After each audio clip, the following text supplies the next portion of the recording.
Fala galera, que é isso, cara? O que o Vasco conseguiu fazer nesse jogo, mano? Que absurdo, velho.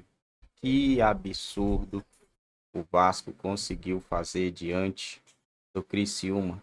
4-0 em São Januário. O Vasco tem provavelmente, praticamente, o mesmo início do ano passado e possivelmente vai brigar para não ser rebaixado de novo, né? A tendência é que seja essa. Infelizmente, o torcedor vascaíno vai ficar machucado mais uma vez, cara. A expectativa era gigantesca, mas infelizmente é o que vamos ter pro Vasco aí, né? Briga para não ser rebaixado. Deixa o like, se ainda não é inscrito, se inscreva no canal. Comenta aí o que vocês acharam desse jogo absurdo que o Vasco fez. Depois do quarto gol. O Vasco não caiu, ok, todo mundo achando legal. As entrevistas do filho são melhores até do que as dele. É legal o trabalho e tal. Mas, gente, não sei. A gente não torço para técnicos serem demitidos. Eu não vou dizer nem que é início de trabalho, é início desta temporada, porque ele já vem do ano passado. Mas tem resultados que colocam todos em xeque. E eu acho que a SAF, a diretoria, enfim, quem decide lá, vai ter uma noite de muitas reuniões hoje para saber. Foi tão anormal o que aconteceu, Mauro, que o Criciúma, jogando fora de casa na história do Campeonato Brasileiro, jamais havia feito 4 gols. E mesmo no confronto direto, porque a gente tem se acostumado nos últimos tempos a ver o Vasco dar vexame em São Januário. Mas no confronto direto, que não acontecia já há algum tempo, anteriormente eram 10 jogos em São Januário com 9 vitórias do Vasco. E uma vitória do Criciúma. Foi apenas a segunda vitória do Criciúma em São Januário em 11 partidas, Bertozzi. Quer dizer, sinais de que o que aconteceu hoje no Rio de Janeiro, em São Januário, está muito longe da normalidade. E o Vasco tinha começado com uma boa vitória sobre o Grêmio, né? Então é um resultado importante, mas de lá para cá já são 3 derrotas. E a sensação geral do trabalho é que ele deveria estar andando para frente e ele está andando para trás. Quer dizer, não apenas o time não está melhorando, como parece não conseguir encontrar com os jogadores que chegaram esse ano a mesma química que ele teve para arrancar. Ano passado, né? Ano passado, na primeira rodada, bateu o Atlético Mineiro. Sim, fora de casa. Fora de casa. Sim. Depois conseguiu um empate com o Palmeiras em casa e aí a coisa desandou. Começar bem nas 2 primeiras rodadas, ou na primeira rodada, parece não ser uma boa para o Vasco. Não quis dizer muita coisa. Agora, o ponto é esse, o torcedor, e pegou muito no pé da 777 hoje também, por quê? O Vasco gastou um bom dinheiro para montar esse elenco. Esse não foi um elenco barato. Né? E a sensação que fica hoje, principalmente para o torcedor, é que assim, o acréscimo de qualidade em relação ao que foi gasto, ele não foi o suficiente, não foi bom até. E mesmo algumas escolhas do Ramon, você pode se questionar. Para mim, o melhor zagueiro do Vasco é o João Vitor. E é um jogador que hoje, por exemplo, também não entrou e tem sido muito menos usado. Por quê? Quem explica isso? O Payet estava pronto para voltar, ele saiu no intervalo tendo assim, ele teve uma chance, é verdade, mas pouco conseguiu se movimentar, correr, entrar no jogo. Pareceu que ele realmente não estava pronto para voltar, tanto que ele não volta para o segundo tempo. Então tem muitas coisas que me parecem sem explicação nesse Vasco. O torcedor questiona utilizar pouco o Adson, aí há uma...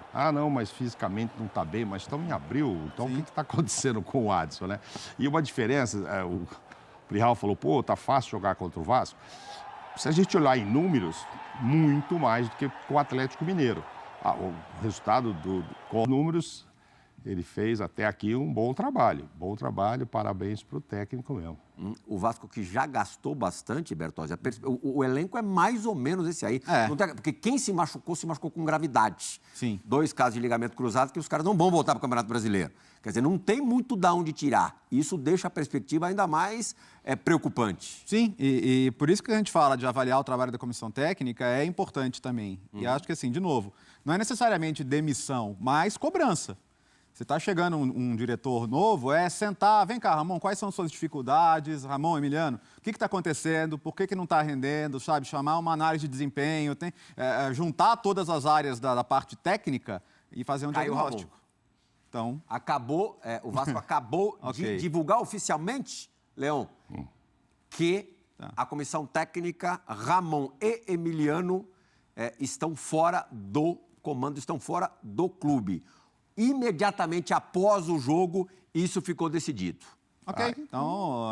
Eu brincava na redação que talvez a gente não fosse... Rafael Paiva, treinador do Sub-20, vai Então não tem assumir de entrevista forma hoje. interina. Você lembra que eu te falei? não Será vai que nem ter vamos ter entrevista hoje? Nem entrevista vai ter. Não vai, a não ser que ele vá lá querer se despedir, agradecer. Pode acontecer. Pode Fique até ligado no acontecer, Sport mas- Center, Foto Esporte. Vamos até às 7 horas aqui. É possível, quem sabe, que o Ramon queira despedir-se da torcida do Vasco. Então, eu acabei de dizer, faz 5 minutos, que eu sou contra a demissão e tal, mas acho que esse resultado aí faria com que tivesse uma reunião muito longa essa noite. Nem teve a reunião, acho que estava no 3-0 ali, eles já foram decidindo no 4, esperando que pudesse ter 5. Então, quando acabou o jogo, já tiraram. É muito forte esse resultado.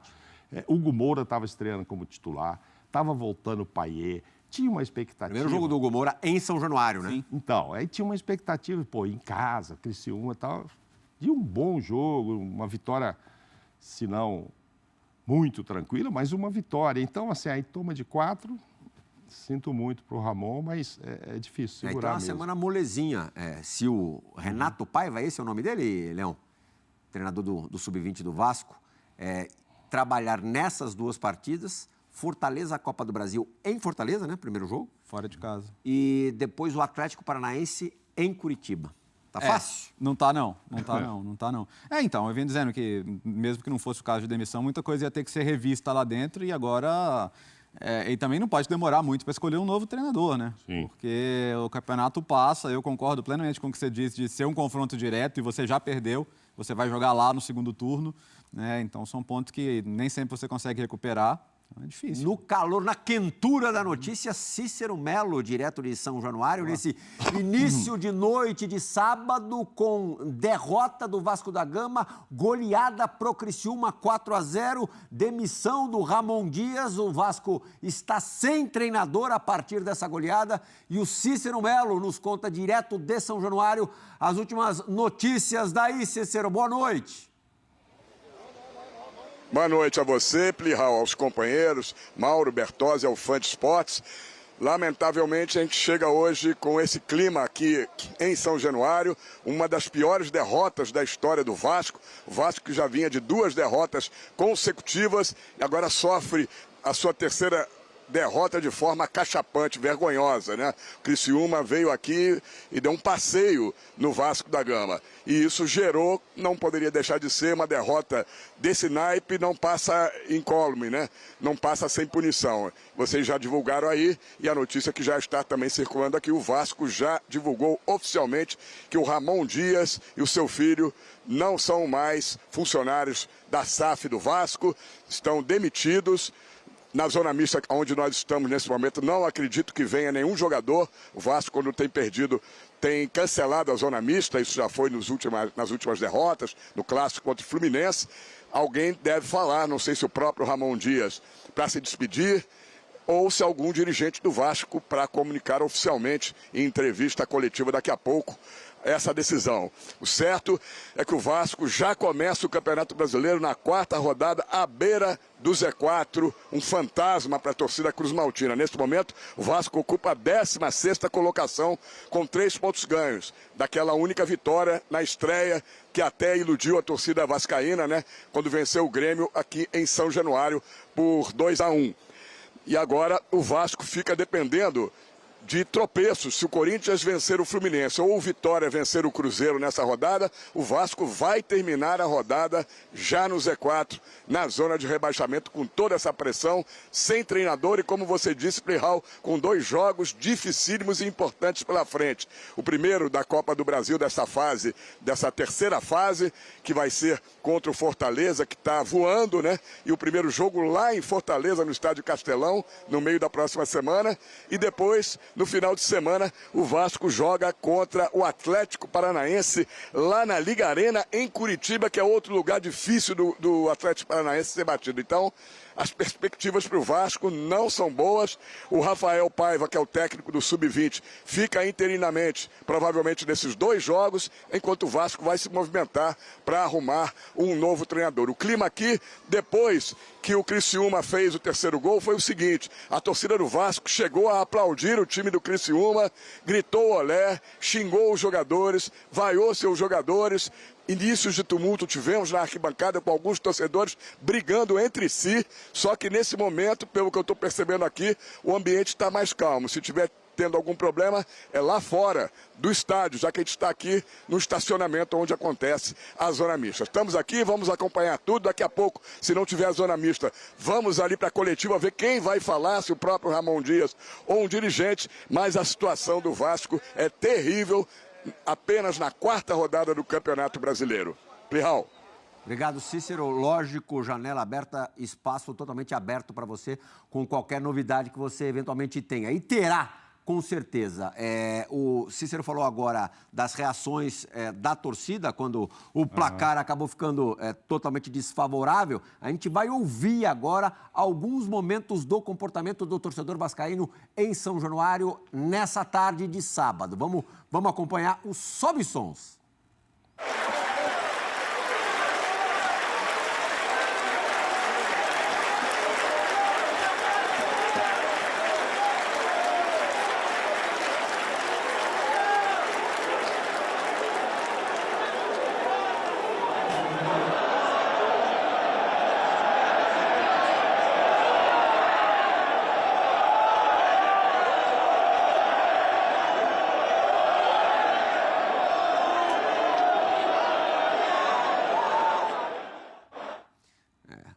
Não tendo quebradeira, tudo é permitido, né, Léo? Sim, essa é a reação pacífica e justa, né? O sentimento do torcedor que, sai de casa, paga um ingresso, né? Chega tarde, faz parte, né? Faz parte. O torcedor do Vasco é o torcedor mais sofrido do Brasil? Puxa, você falou agora há pouco, o Mauro lembrou, na verdade, os 5-0 do Avaí na Série B. Isso faz 10 anos. E não era nem a primeira vez do Vasco na Série B. Então, você teve aí, desde a primeira experiência na Série B, alguns pontos de alta, a Copa do Brasil, uma campanha de Libertadores que termina de forma dramática para o torcedor vascaíno. Mas depois disso, não, né? A realidade foi muito mais Série B, briga para voltar da Série B, uma participação ali em Libertadores que não teve grandes esperanças. E esse não é o tamanho histórico do Vasco da Gama, né? Então é dolorido, porque todo começo de ano, toda reconstrução de elenco, o torcedor começa o ano querendo que seja diferente, né? Começa o ano querendo acreditar, começa o ano querendo algo mais. E nesse ano mesmo, os primeiros clássicos que o Vasco fez foram bons clássicos. Fez jogo bom com o Flamengo, fez jogo bom com o Fluminense, fez alguns jogos bons no Campeonato Estadual. Aí chega numa semifinal com o Nova Iguaçu, perde da maneira que perdeu. Copa do Brasil flertou com a tragédia ali naquele jogo com Água Santa. Quer dizer, jogos em que você imaginaria o Vasco se impondo, você começa a ver que o time ainda tinha... Foi impressionante, né? Não, foi assim... Foi os jogos totalmente dominados. Especialmente o primeiro jogo, ficou muito barato aquele confronto, né? Então, para onde vai, né? Bom, galera, é isso aí, rapaziada. Infelizmente ou felizmente, para alguns, né? Ramon Dias não é mais treinador do Vasco da Gama. Será que era momento de uma mudança de rota, cara? Geralmente, times que trocam muito de treinador em pleno Campeonato Brasileiro têm uma temporada horrorosa, né? Será que o Vasco vai ter uma temporada horrorosa? Será que o novo treinador que vai chegar no comando do Vasco vai conseguir fazer esse time jogar bola? Que o Vasco precisa sair dessa situação, não pode ficar flertando com a zona de rebaixamento todo ano. E uma derrota para o Criciúma por 4-0 em casa, aonde, né, a torcida, o treinador, os dirigentes olham e falam: esse jogo é o jogo para fazer 3 pontos. E você toma 4-0 jogando em casa sem reação, olhando a facilidade com que o Criciúma produzia suas jogadas, com que o Criciúma olhava para o jogo e falava: vai fazer mais, o Criciúma vai conseguir mais, porque o Vasco era um monte em campo, né? um montão em campo, correndo atrás da bola, correndo para lá, correndo para cá, e as coisas não acontecem. Na verdade, os últimos 2 jogos, tirando o jogo do Criciúma, para mim o Vasco jogou bem, mereceu ou a vitória ou o empate, né? Só que a bola não entrou. Eu não sei, cara. Eu não sei se é a coisa certa a fazer, mandar o treinador Ramon Dias embora e trazer um cara que não entende nada, vai começar um trabalho do zero para um campeonato brasileiro onde a disputa é muito gigantesca, né? Mas a diretoria achou que é o momento. Vamos ver o que vai acontecer aí com esse time do Vasco, né? Se vai conseguir se manter vivo na Série A do Campeonato Brasileiro. O Criciúma mostrou que não é bobo, que vai dar trabalho para todo mundo aí. O Criciúma deu trabalho pro Atlético Mineiro jogando nem Galo, né? Jogando em Galo, então foi 1-1. Não perdeu ainda no Campeonato Brasileiro, que era para ser o Vasco, né? O Vasco não era para ter perdido com a apresentação do início do ano e de repente virou essa bola de neve, né? E o Vasco pode flertar muito com a zona de rebaixamento, porque os próximos jogos agora serão jogos muito difíceis, né? Muito difíceis. E com a demissão do treinador, a tendência é que o Vasco perca, gente. A tendência é que o Vasco seja eliminado na Copa do Brasil, perca para o Flamengo e tenha várias derrotas aí. Infelizmente, parece que teremos o mesmo Vasco de 2023.